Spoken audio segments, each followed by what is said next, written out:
Ongi etorri guztioi, Araban batzar nagusiek onartu egin dute Trebiñu Araban txertatzeko mozioa. Elkarrekin Araba, PSE, EH Bildu eta EAJ alderdiek aurkeztu eta onartu dute. Etxebizitza alorrean Donostia da merkatu tentsionatuko gune izendatutako lehen euskal hiriburua. Izendapenak alokairuak kontrolatzeko neurriak aplikatzea eta etxebizitza eskuragarrien eskaintza handitzea ahalbidetuko du.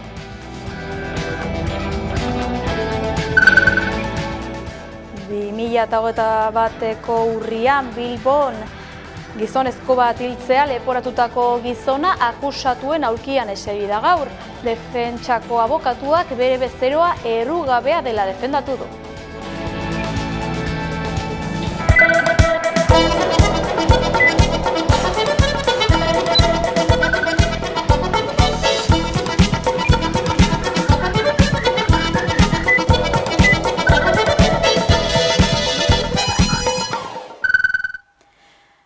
Agurne Gaubeka, hizkuntz eskubideen behatokiko zuzendaria izan da, Hamaika Telebistako aktualitate solasaldian.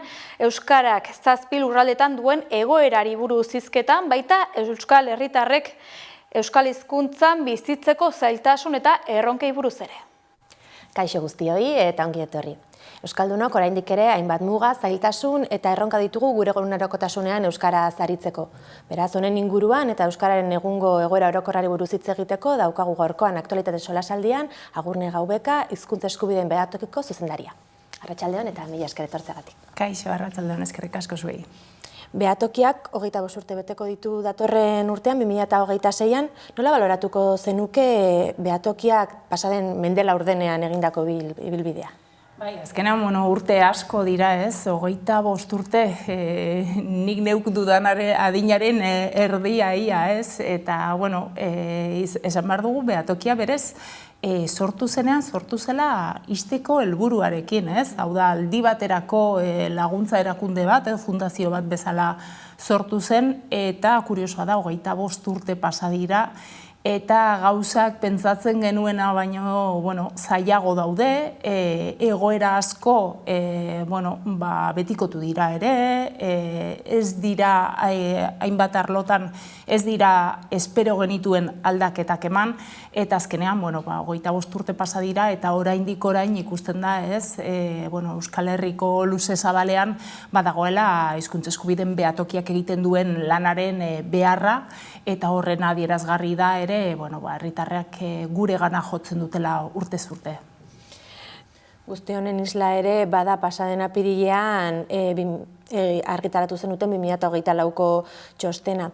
Zer nolako kexak nagusitu ziren gehien bat pasaden urtean, hau da, zen gai edo erakunderen inguruan edo zeinekin zeunden lotuta batez ere?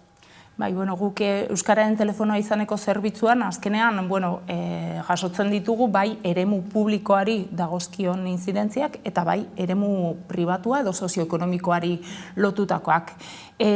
Publikoan, esango genuke ez, urtez urte, eta 2024an ere horrela eman dela, aipatzekoak dira, adibidez, Estatu Espainoleko administrazioek edo Frantziako gobernuko administrazioek egiten dituzten urraketak, bestalde baditugu ere Euskal Hirigune Elkargoak, Eusko Jaurlaritza eta Nafarroko gobernuko zerbitzu publiko guztietan ematen diren ezintasunak oraindik orain euskaraz zerbitzu horiek jaso ahal izateko, edo zerbitzuak esaten dudanean, adibidez, informazioaz ere ari naiz. Eta bestalde, hor ditugu toki erakundeak, udalak, mankomunitateak, askok ahalegin handia egin dutela eta aurrera pausoa handiak eman dituztela beraien zerbitzuak eta herritarrekin harremana euskaraz aurrera eraman ahal izateko, baina ikusten dugu oraindik orain beste udal eta herrikotxe batzuk ere asko dutela egiteko eta ez dutela behar bezala bermatzen, ez dituztela behar bezala bermatzen zerbitzu publikoiek euskaraz jaso ahal izatea, ez? Eta gero esparru pribatua edo sozioekonomikoa. Hor ere 2024ean aipatzekoak dira, oraindik lege bete beharrak dauden tokietan ere, eta Euskal Autonomik Erkidegoa ari naiz, batik bat, hor ere ez betetzeak izaten direla, ez?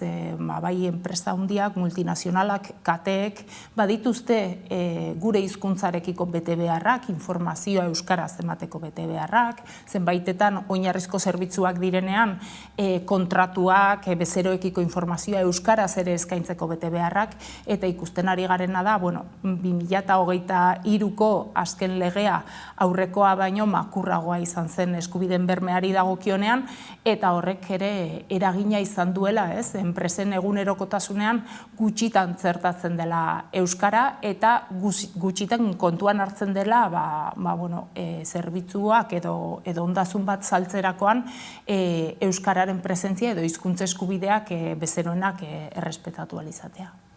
Aipatu duzu administrazio publikoekin harremantzean zer nolako egoera dagoen, horren inguruan pare bat kontu galdetu nahi nizkizuke.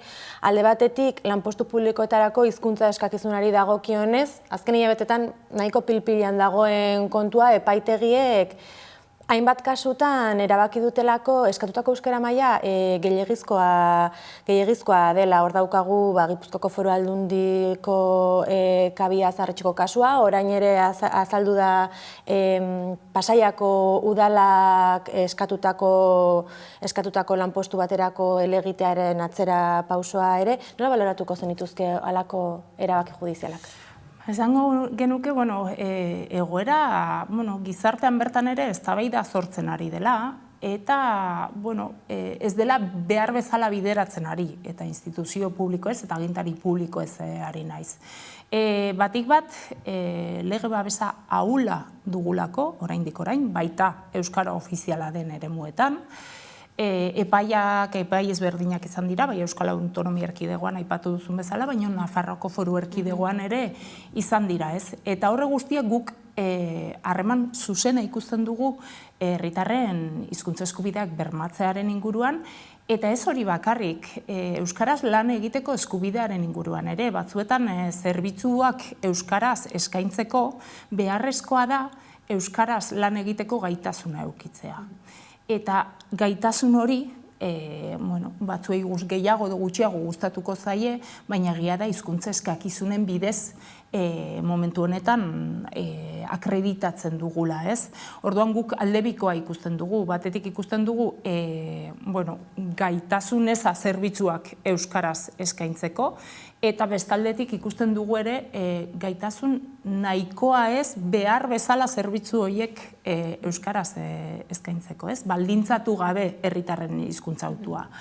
Eta ikusten dugu ere nolatan, nolabait zerbitzu publiko eskaintzen ari denak markatzen duela hizkuntza hautua.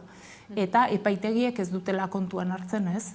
Herritarren autua dela oinarri izan behar duena, eta langile publikoak hortara doitu behar direla, ez? Eta esaten dut, badirudi, ez, administrazioek bermatu behar dutela hori, baina guretzat argi eta garbi, eta hori praktikan ikusten dugu behatokian da, administrazioa osatzen dute langile publikoek. Eta euskara ez dakien langile bakar bat egoteak askotan baldintzatzen du sistema osoa, sistema publiko osoa. Eta horrek badu ere, guretzat badu administrazio publikoen efikaziarekin ere, eta errekurtsoen hobetzearekin ere zerikusia. Ez gara basoiekari hizkuntza eskubidez, ari gara zerbitzu, kalitatezko zerbitzu bat emateaz. Hezkuntzari erreparatzen baldin badiogu, argazkia oso ezberdina dela esan dezakegu lurralde administratiboaren arabera Euskal Herri osoan barrena.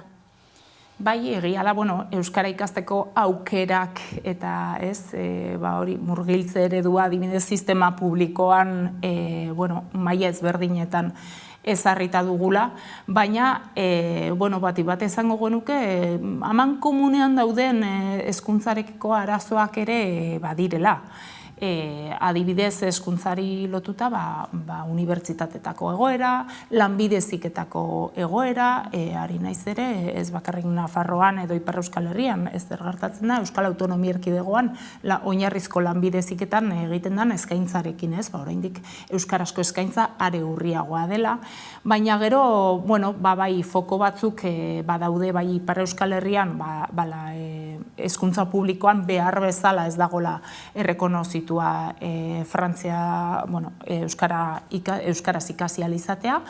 Hor dugu molak legearekin saiakera egin zen, baina ikusi zen, ez, Frantziako estatua ez dagoela prest, baina gero baita, Nafarroko foru erkidegoan ere, oraindik orain, batik bat, eremu misto eta ez euskalduna izendatutakoetan, euskaraz sistema publikoan ikasteko eta euskarazko lerroak irekitzeko zailtasun handiak daudela. Nafarroan, oraintxe aipatu berri duzun bezala, euskaraz ikasteko mugak gainaz familiek bereziki salatzen jarraitzen dute, eta azken hilabeteetan adibide ugari ditugu, hala nola Iruñeko haurreskola publikoen egoera, edo esan dezun bezala euskarazko lerroak zabaltzeko aukera, Oibarko eskolaren kasua daukagu. Zonifikazioa da horren oinarri, zonifikazio hori bertan bera ustea da soluziorako abia puntua, edo iritsi beharko ginateken helburua, bertatik abiatu edo bertan amaitu? Helburuetako bat bai izan behar da, zonifikazioarekin amaitzea argi eta garbi, baino bestalde ere nik uste dut hezkuntzan ekitate neurri bereziak behar dituela euskarak. Hau da, eremu misto eta ez euskaldunean, adibidez, badago aukera euskaraz ikasteko, baina berebiziko neurri bereziak behar dira. Hau da, ezin da izan gaztelaniazko lerro bat irakitzeko haur kopuru minimo berbera eukitzea euskarazko lerro bat izateak, edo ezin da izan Iruñeko haurreskoletan gertatzen dena, ez, eskaintza eta eskari parametroetara joatea. Hizkuntza hegemoniko batzu ezari gara, eta aipatzen dut Iruñeko udalean orain ingelesez ere ikasteko aukera dagoelako haurreskoletan. Ezin duzu konparatu, ez, euskarazko murgiltze ereduan eskaintza ematearekin. Eta bestalde uste dut, badaudela ere, erabakiak hartzeko, egiten den eskaintza hori berdintasunean egin ahal izatea. Hau da, zer gertatzen da haurreskoletan? Euskaraz ikasteko aukera ez dagoela auzo guztietan. Orduan, nolabait ez, familiak baldintzatuak daude nire auzoan euskaraz ikasteko aukerarik ez badago, eta joan behar banaiz Iruñeko beste puntara, agian ez dute euskararen aldeko hautua egingo, ez? Eta orduan, hizkuntza politika ere moldatu behar da, ez eskaintza eskaera parametroetara, hezkuntza ez da merkantzia bat, hezkuntza ez gara ez merkatu arau ezari. Hezkuntzak uste dut, beharko lukela, haur guztiek beharko luketela bertako hizkuntza ikasteko eskubidea. Eta hori bermatu behar da, bestelako baldintzetan ere neurriak berariazkoak hartuz, ez? Bestalde, Euskaraldiaren atarian gaude, 2025ko edizioa ostegun honetan hasiko da, hilaren 15ean. Zenolako garrantzia dute horrelako ekimenek, Euskaraldiak, korrikak eta abar, Euskararen biziraupenean ez ezik, mantentze edota berpiztean ere? Guretzat, garrantzitsua da, Euskara eta hezkuntza eskubideak ez nolabait gizartearen erdigunean egotea. Gaia ateratzea, hau da, hitz egiten ez denaz, eta badirudiez normaltasun baten bizi garela euskaraz hainbat eremutan, eta normaltasun hori ez dela egia, ez, hori adieraztea. Eta gero guretzat ere, garrantzitsua da ere hizkuntza ohituretan eragitea, zenbaitetan ez garelako kontuan, ez dugu, ez, kontzientzia hori jada gure egunerokoa laneragoa zenean, kontsumitzeragoa zenean merkataritza zentro handietara, jada hartua dugu frantsesa edo gaztelania erabiltzeko ohitura, eta horrelako ariketak eta horrelako ekimenak uste dugu, nolabait ahalduntze ariketak ere badirela, ez? Euskaraz bizitzea beraz eskubide izatea baino, 2025an oraindik ere aktivismo ekintza bat dela esan dezakegu Euskal Herriko hainbat txokotan? Tamalez horrela da, guk ikusten dugu Euskararen telefonoan herritarrek hainbatetan jotzen dute gure gana, Eta tamalez, bada ez, eta hainbat herritarrek aipatzen digute, badirudi ez, mugitu behar ditugula harriak oraindik aitortuak legeetan, aitortuak ditugun eskubideak ere aldarrikatzeko ez, eta egia da nekagarria dela.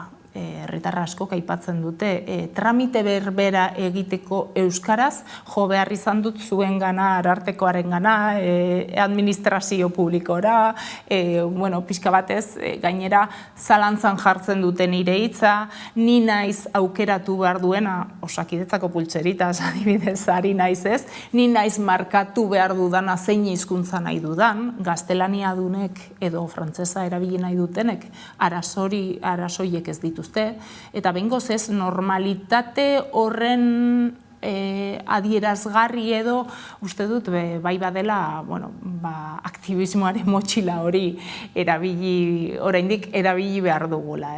Nekagarria da, baina nik hemendik animatzen ditut herritarrak benetan hori ez galtzera, hori galtzen den egunean euskararen etorkizuna ere orain baino latzagoa izango da. Gaurkoan, hemen txutziko dugu gure elkarrezketa, Agur Nega Ubeka, mila esker amaikara etortzeagatik. Eskerrik asko zuei.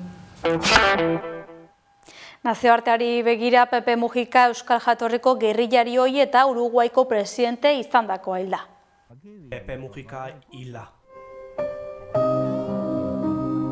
Uruguaiko presidente ohia 89 urte zituela zendu da, Estegorriko minbiziari ezin eutsita.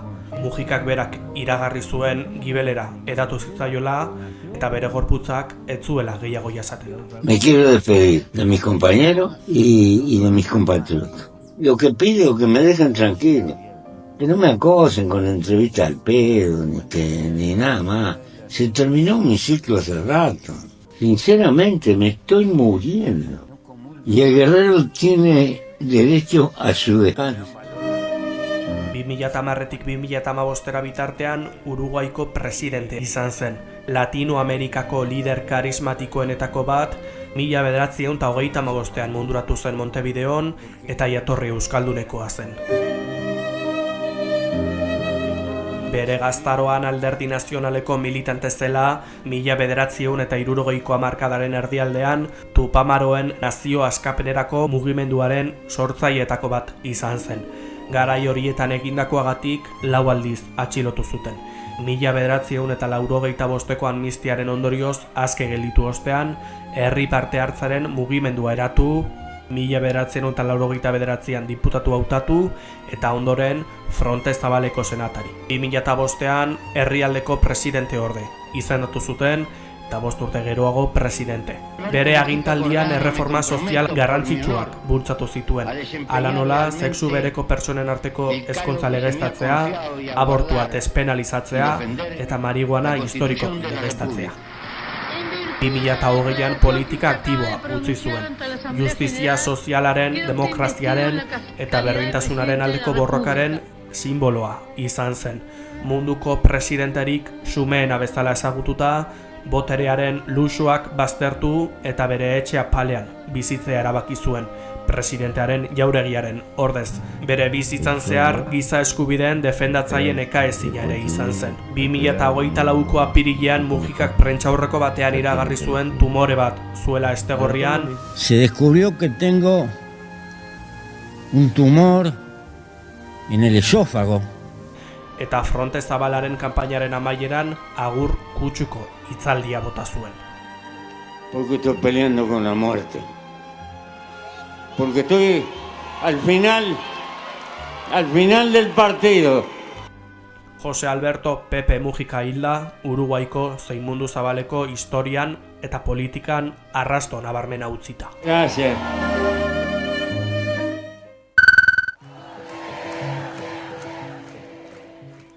Erreakzio soka luzea eragin du Pepe Mujicaren heriotzak.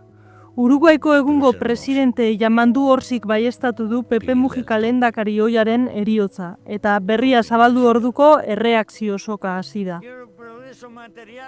Euskal Herrian, Euskal Jatorria zuen gerrillari ohia agurtzen lehenetarikoak Arnaldo Otegi EH Bilduko idazkari nagusia eta sortu izan dira. Mujikari azken agurra emateko Montevideora bidean Euskadi Irratian egin ditu adierazpenak Otegik. Merezi duen omenaldi horretan parte hartzeragoaz euskaldun bezala, sozialista eta ezkertiar bezala eta abertzale bezala bai. Peperen eredua gelditzen zaigula ez, gu asko ikasi dugu berarekin, oso aholko onak eduki ditugu beraren partetik, eta beti sentitu dugu Euskal Herriaren lagun bezala eta ezker independentistaren lagun bezala bai. Maria Txibite, Nafarroako gobernuko lehendakariak nabarmendu du beretzat erreferente politiko eta pertsonala izan dela Mujika, eta bizitzari, etikari eta balioi buruzko hausnarketa zoragarriak utzi dituela.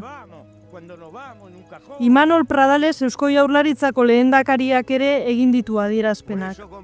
Atzekabetuta agertu da eta duintasunaren, konpromisoaren eta humiltasunaren erreferente izan dela adierazi du. Beste mezuetako bat Gorka Alejabarrieta EH Bilduko senatariarena izan da. Duela 2 hilabete Montevideoko bere etxean izan zena. Aitor Esteban EAJ alderdiko lehendakariak ere gogoan izan du Uruguaiko presidente ohia, eta aldarrikapenak bere bizimoldearekin bat eraman zituela nabarmendu du. Musikari ezagun batzuek ere agurtu dute Mujika, tartean Fermin Muguruzak eta Jon Maia bertsolariak. Beti Euskal Herriarekin zuen lotura mantendu zuen Tupamaroko gerrillari ohia, Fronte Zabalaren liderra eta etika politikoaren erreferentea, Jose Pepe Mujika 89 urterekin hilda Montevideon, 2024ko apirilean aurkitu zioten Estegorriko minbiziaren ondorioz. Lurrak gozo hartza itzala Pepe. Y donde esté, estaré por ti, estaré contigo, porque es la forma superior de estar con la vida. Gracias, querido Pedro.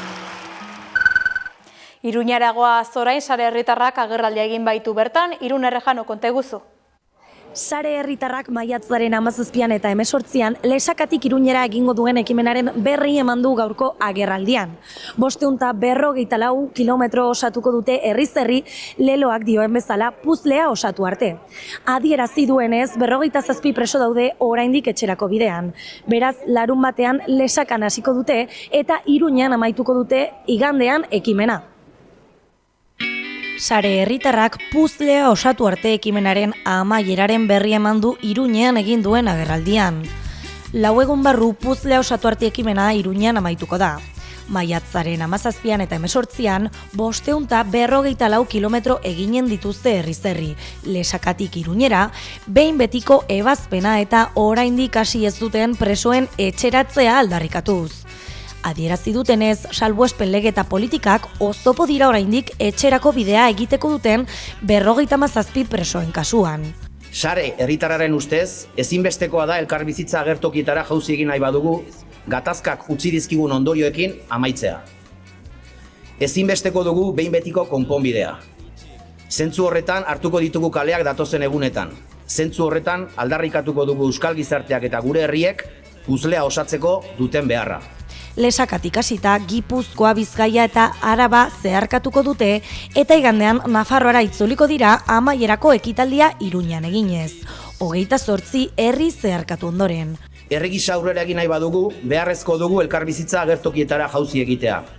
Herri gisa aurrera egin nahi badugu, ezinbesteko dugu behin betiko konponbidea.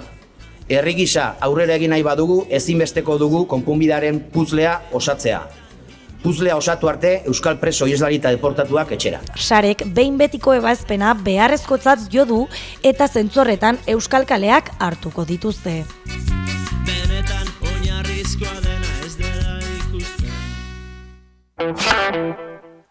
Euskararen aurkako beste epai bat eman da, justiziak berretxe egin du Pasaiako kale garbitzaien euskararen eskakizuna baliogabetzea. Euskal Autonomia Erkidegoko Justizia Auzitegi Nagusiak berretxe egin du Pasaiako udaleko kale garbitzaien euskararen eskakizuna baliogabetu izana. Joan gaitezen jatorrira. Pasaiako udalak 2023an kale garbitzaien lanpostuak egonkortzeko prozesuan lehenengo hizkuntza eskakizuna ezarri zuen. B1 maila, herritarrek 2 hizkuntza ofizialetan euskaraz eta gaztelaniaz hartatuak izateko duten eskubidea bermatzeko. Eskubide hori 1992 eta 1992an aitortu zien herritarrei euskararen legeak. 2024ko apirilean baina Donostiako administrazioarekiko auzien 2. eta 3. zenbakiko epaitegiek euskararen ezagutzaren eskakizun hori bertan behera uztea erabaki zuten, diskriminatzailetza joaz. Epai horien aurka Pasaiako udalak helegita aurkeztu zuen, baina Donostiako auzitegi bereko 3. zenbakiko epaitegiak udalaren helegita baztertu berri du. Testuinguru honetan Pasaiako udalak adierazi du irmo jarraituko duela herritarren hizkuntza eskubideak bermatzeko bidean, eta dagoeneko 2 kasazio errekurtso aurkeztu dituela, udal autonomia hizkuntza eskubideak eta herritarren berdintasun aukerak babesteko. Gaineratu du aipatutako epaiek ez dutela aintzat hartzen azken 40 urteotan Euskal Autonomia Erkidegoan herritarren hizkuntza eskubideak bermatzeko garatutako lege eta araudi markoa. Ez da udal langileek hizkuntza eskakizunak betetzeko jaso dituzten baliabideak eta egindako ahaleginak ere. 2024ko apirilean Pasaiako EH Bildu eta EAJ udal taldeek adierazpen bateratuak kaleratu zuten hizkuntza eskubideen urraketa horiek salatzeko eta udalerriaren euskararen normalizazio prozesua defendatzeko. Adierazpen hartan berretsi zuten udalaren helburua dela pasaitar guztiek kalean naiz administrazioan euskara zartatuak izateko duten eskubidea bermatzea. Gaurkoan ere irmoki berretsi dute adierazpenean adierazitakoa. Horren aurrean Pasaiako udalak dio egungo lege esparruak hutsuneak dituela eta ez duela balio euskararen aurkako oldarraldi juridikoak geldiarazteko.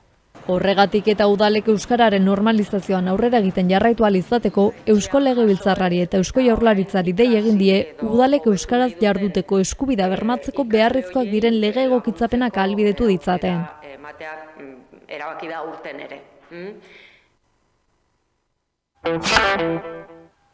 Ekonomia gaiei begira, lanaldia 37,5 ordura murrizteko lege proiektua bozkatzeko adostasuna eskatu du CEBEKek. CEBEK, Bizkaiko Enpresaburuen Konfederazioak, lanaldia 37,5 ordura murrizteko Espainiako gobernuaren lege proiektua kritikatu du. Proiektuak asteko lanaldia 40 ordutik 37,5 ordura murriztea aurre ikusten du. Horrek, patronalaren arabera, enpresen lan kostuak igotzea ekarriko du, eta produktuaren prezioan eta produktibitatean eragina izango du. Izan ere, azaldu dutenez, inor gabe geratuko diren txandak betetzeko langile gehiago kontratatu beharko direlako. Neurri berri honek CEBEKen arabera Bizkaiko 350.000 beharginei eragingo lieke, batez ere zerbitzuetakoei.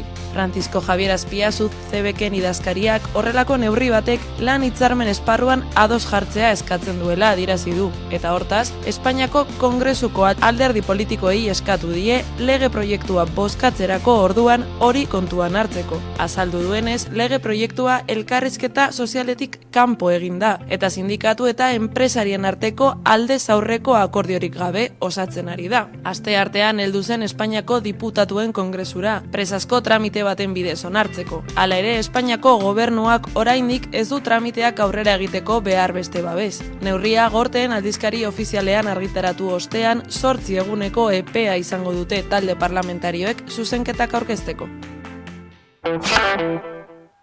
Frikunen irudien burrusta kantarekin bagoaz, ongizan eta bihar arte.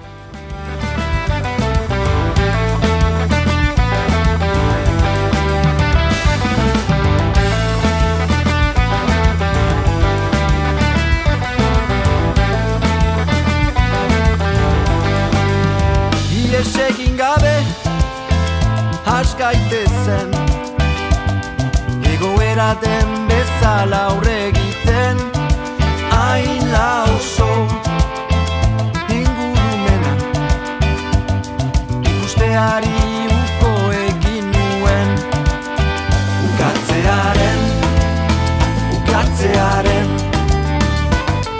Ukatzearen hizkuntza ikasi nuen.